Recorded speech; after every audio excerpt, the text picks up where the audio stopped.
नमस्कार मित्रमैत्रिणींनो, नाशिक जिल्ह्यातील सटाणा तालुक्यातील खजुराहो सारखं असलेले शिल्प आपल्याला एक मंदिर बघायचे आहे आज देवळाणे गावातील. तर आता पुढची जी देवळाचं जी माहिती आहे ती माझ्या आईकडनं ऐकणार आहात तुम्ही. देवळाण्याचे हेमाडपंथी मंदिर आहे. त्याचं नाव आहे जोगेश्वर महादेव मंदिर. त्याला कामेश्वर महादेव मंदिरही म्हणतात, कारण तिथे मैथुन शिल्प खजुराहोसारखे आहेत. आता इथे महाराष्ट्रामधील खजुराहो म्हटलं तरी काही चुकीचं होणार नाही.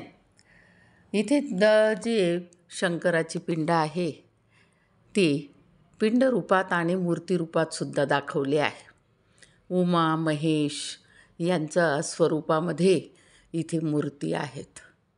इसवी सन 785 ते 810 या कालावधीमधलं हे देऊळ असावं किंवा आहे असं म्हटलं जातं. आता इथलं सर्वात मोठं आणि याचं वैशिष्ट्य म्हणजे इथली जी मैथुन शिल्प आहेत ती खजुराहोसारखी आहे. आता हे पूर्वाभिमुख असं मंदिर आहे. दोदेश्वरामधून दोध्याड नदी आणि ओढा यांच्या संगमावर हे मंदिर आहे. याचा जो कालावधी आहे तो काही म्हणजे कालावधी याच्यात आपल्याला असं सांगता येईल की इंग्रजांना काही नाणी सापडली होती आणि त्या नाण्यांवरून 13व्या शतकामध्ये रामदेवराव यांचे वजीर हेमाद्री यांनी हे मंदिर बांधलं असावं असं म्हटलं जातं. कलाचुरी म्हणून जे घराणं होतं तर त्यांचं इथे म्हणजे राजवट असावी. आता ही नाणी इंग्रजांना सापडली आणि त्याच्यावर असलेल्या म्हणजे माहितीवरून किंवा त्याच्यावर असलेले जे हे होते छापे होते त्याच्यावरनं हे सगळं माहिती होऊ शकते.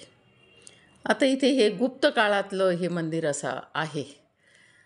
नंदी पहिलं जे आहे सुरुवातीचा जो नंदी आहे त्याचं शिर तुटल्यामुळे त्याचं फक्त आपल्याला घाटदार शरीर पाहायला मिळतं आणि थोडंसं आपलं नाराजी होते की अशा प्रकारे त्याची देवळाची जी रचना आहे ते गर्भगृह, अंतराळ, सभामंडप आणि मुखमंडप या 4 भागामध्ये विभागलेला आहे. मंदिराचा जो आकार आहे तो चांदणीच्या आकाराचा आहे आणि याप्रमाणे शिवलिंग जे आहे त्या शिवलिंगाचं पाणी वाहून जाण्यासाठी जल वाहून जाण्यासाठी अभिषेकाचं 2 असे मकर शिल्प आहेत. प्रत्येक ठिकाणी मकर शिल्पाचे मुख एकच असतं, परंतु या ठिकाणी 2 आहे. आता हेमाडपंथी म्हटल्यानंतर एकावर एक दगड रचून हे मंदिर बांधलेलं आहे. छताचं जे शिल्पकाम आहे आणि त्याची जी अदाकारी आहे, घुमट वगैरे ते खूपच सुंदर असं आहे. घुमटाच्या अगदी मधोमध बासरी वाजवण्यात धुंद झालेले गुंग झालेला कृष्ण अगदीच म्हणजे विलोभनीय असा दिसतो आणि त्या कृष्णाच्या भोवती 8 गोपिका आहे. कृष्ण जो आहे तो बासरी वाजवण्यात अतिशय मग्न असा झालेला आहे. ह्या सगळ्या 8 गोपिका त्या परिघावर आहेत. त्यांची जी प्रमाणबद्धता आहे ती आपल्याला मोहून जाते. शिल्पजडित असे खांब आहेत आणि ह्या खांबांवर सुंदर असं नक्षीकाम केलेलं आहे. आता हेमाडपंथी म्हटल्यानंतर दगडावर दगड रचून केलेल्या छताला भार देणारे भारपाल कोरलेले आहेत. आता अलौकिक असा बांधकाम म्हणजे मूर्त्या आहेत आणि याप्रमाणे ते सर्व असं जिवंतपणा त्याच्यातनं वाटतो. मुख्य मंडप जो आहे तिथला जो नंदी आहे तो सुस्थितीत आहे आणि अतिशय सुंदर असं कोरलेलं. त्याच्यावरचे दागिने, घंटा, पाठीवर असलेला दोरखंड आणि त्याच्या पाठीवर असलेलं शिवलिंग हे अतिशय मनाला मोहून टाकतं. याप्रमाणे 12 खांब असलेला अर्धस्तंभांनी तोल धरलेले असा सभामंडप आहे. भिंतीवर किंवा त्या आजूबाजूला युद्धाचे प्रसंग कोरलेले आहेत. उंटावर लढणारे योद्धे, हत्तीवर लढणारे योद्धे, घोड्यावर लढणारे योद्धे, अशा प्रकारची चित्र शिल्प तिथे आहेत. नागबंध हे मुख्य तिथे कोरीव काम आहे. पानं आहेत, फुलं आहेत. गाभाऱ्याच्या उत्तर दिशेला शिव पार्वतीला मांडीवर घेतलेले आहे असं सुंदर शिल्प आहे. पार्वती मातेची शिर भंगलेले दिसते आणि याप्रमाणे तिथे तरीसुद्धा ते शिल्प अतिशय सुंदर असं आहे. सभामंडपामध्ये कमल शिल्प आहे. डाव्या बाजूला महिषासूर मर्दिनीचं शिल्प आहे आणि उजव्या बाजूला मातृदेवता आहे. छत तोलून 2 हात आणि वरती ठेवलेले असे यक्ष, त्या यक्षांचा चेहरा अतिशय प्रफुल्ल आहेत. ते हसत आहेत आणि त्या यक्षांना 4 हात आहेत. 2 हातांनी त्यांनी ते छत तोलून धरलेलं आहे आणि 2 हातांनी ते वाद्य वाजवत आहे.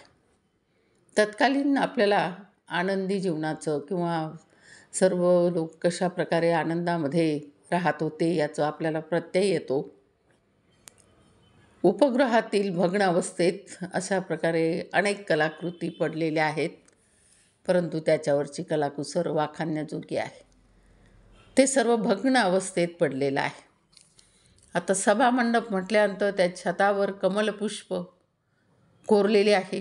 कासवांचं शिल्प आहे आणि याप्रमाणे मोठ्या संख्येने सुंदर अशी शिल्प कोरलेली आहेत. मुख्य गाभाऱ्याच्या प्रवेशद्वाराजवळ पंचमातृका आहेत. मधोमध उत्तराभिमुख पंचमुखी शिवलिंग आहे. पंचमुखी असं शिवलिंग इथे पाहायला मिळतं. वेगळं असं पार्वती मातेला पण या शिल्पामध्ये 4 हात आहेत.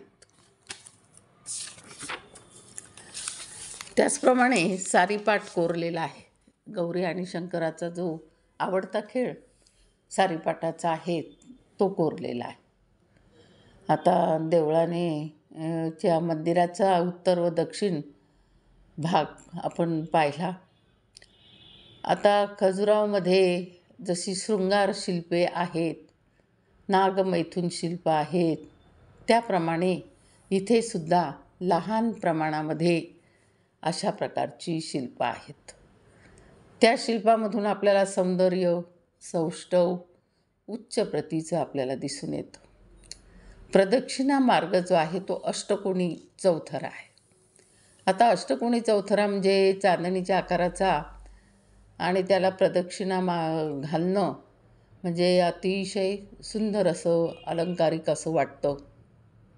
सुंदर असे त्या ठिकाणी कोरीव काम आहे आणि या प्रकारे आपल्याला अजिंठा वेरूळच्या आणि खजुराहोच्या मंदिराची आठवण करून देणारं हे मंदिर आहे.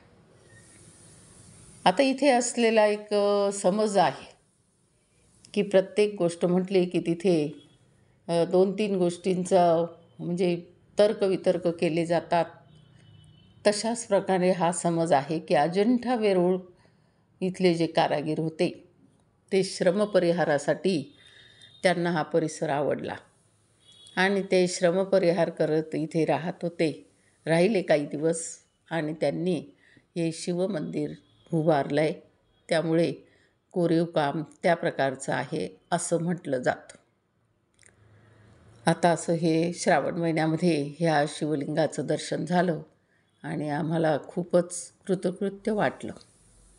अशा प्रकारे आपल्या महाराष्ट्रातले कानाकोपऱ्यामध्ये असलेले शिल्प जोपासले गेले पाहिजे आणि त्यांचं म्हणजे आपण म्हणजे ते पाहिलं पाहिजे. सरकारने त्या ठिकाणी लक्ष देऊन त्याच्यातले शिल्प जतन केले पाहिजे असं आपल्याला वाटल्याशिवाय राहत नाही. आणि अशा प्रकारे कानाकोपऱ्यामध्ये असलेले मंदिरं आणि ती शिल्पकला ही दुर्लक्षित होते आहे असं वाटतं. आता हे जे देवळानं गाव आहे तर ह्या गावाचा परिसर अतिशय सुंदर आहे, परंतु काळाच्या ओघामध्ये हे दुर्लक्षित होतं. आज भारतामध्ये अशा अनेक मंदिरं आहेत सुंदर सुंदर, ते दुर्लक्षित झालेले आहे आणि त्या ठिकाणी असं बघावं असं वाटतं. आता याचं अंतर जर बघाल तर हे महाराष्ट्रामध्ये सटाणा तालुक्यामध्ये 16 किलोमीटर अंतरावर आहे. नाशिकपासून 104 किलोमीटर अंतरावर आहे आणि मालेगावपासून 35 किलोमीटर अंतरावर आहे. याप्रमाणे ह्या मंदिराची माहिती मी सांगितली आणि ती तुम्ही आनंदाने बघावी आणि मंदिराला भेट द्यावी असं वाटतं. व्हिडिओ जर तुम्हाला आवडला असेल